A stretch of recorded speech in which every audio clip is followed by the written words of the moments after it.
নমস্কার বন্ধুরা, সুপ্রিয়া রান্নাঘরে আবার একটা নতুন পর্বে তোমাদের সকলকে স্বাগত। আজকে মসুর ডাল দিয়ে একটা দুর্দান্ত রেসিপি আমি তোমাদের সাথে শেয়ার করব। বাড়িতে সবজিপাতি না থাকলে এইভাবে মসুর ডাল রান্না করে গরম ভাতের সাথে পরিবেশন করে দেখবে, পুরো ভাত এই মসুর ডালটা দিয়েই খেয়ে ফেলবে। এতটাই খেতে টেস্টি হয় এই ডালটা।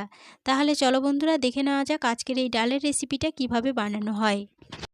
মসুর ডাল দিয়ে রেসিপি বানানোর জন্য এখানে নিয়েছি 1 কাপ পরিমাণ মসুর ডাল।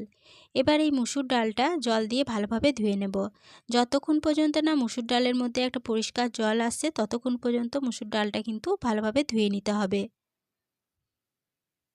5 থেকে 6 বার জল পাল্টে পাল্টে মসুর ডালটা দেখো খুব ভালোভাবে ধুয়ে নিয়েছি। এরপরে এই ডালটা একটা সাইডে সরিয়ে রাখছি। এদিকে নিয়েছি দুটো মিডিয়াম সাইজের টমেটো দুটো কেটে নেব। তার জন্য এখানে আমি একটি ছুরির সাহায্যে টমেটো দুটো কেটে নিচ্ছি। তবে তোমরা চাইলে আমি যেভাবে ছুরির সাহায্যে কাটছি ওইভাবে বটির সাহায্যেও কেটে নিতে পারো। টমেটো দুটো কেটে নেওয়া হয়ে গেছে। এরপরে কেটে নেব একটা বড় সাইজের পেঁয়াজ। পেঁয়াজের খোসাটাকে আমি আগে থেকে ছাড়িয়ে জল দিয়ে ধুয়ে রেখেছিলাম। পেঁয়াজটাকে কেটে নিচ্ছি।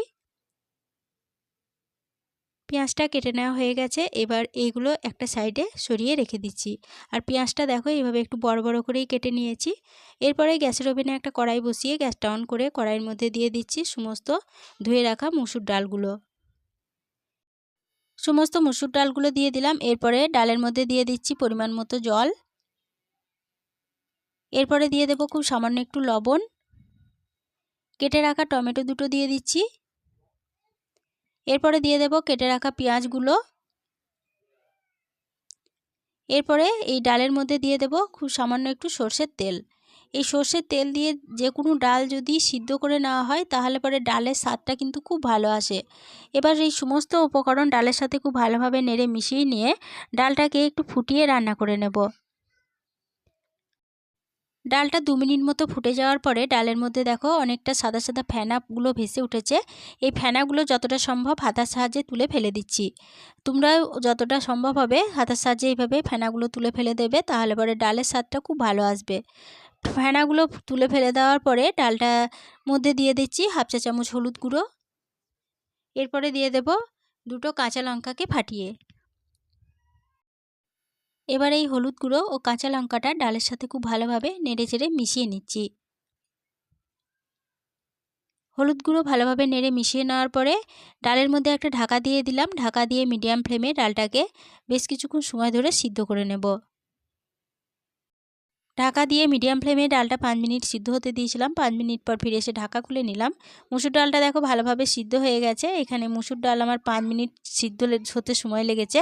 তবে ডালের কোয়ালিটি অনুযায়ী তোমাদের একটু বেশি সময় লাগতে পারে। সেক্ষেত্রে ডালটা 5 মিনিট পর ঢাকা খুলে একবার চেক করে নিয়ে আরও কিছুক্ষণের জন্য ঢাকা দিয়ে রেখে দেবে ডালটা দেখো হাতার সাহায্যে এইভাবে একটু দলে নিলাম আর টমেটোগুলোকে একটু গলিয়ে নিলাম। তারপরে গ্যাসের ফ্লেম বন্ধ করে দিয়ে ডালটা কড়াই থেকে নামিয়ে নিয়ে আবারও ওই কড়াইটা ভালোভাবে ধুয়ে নিয়ে গ্যাসের ওভেনে বসিয়ে দিলাম। এরপরে কড়াইয়ের মধ্যে দিয়ে দিলাম পরিমাণ মতো সর্ষের তেল।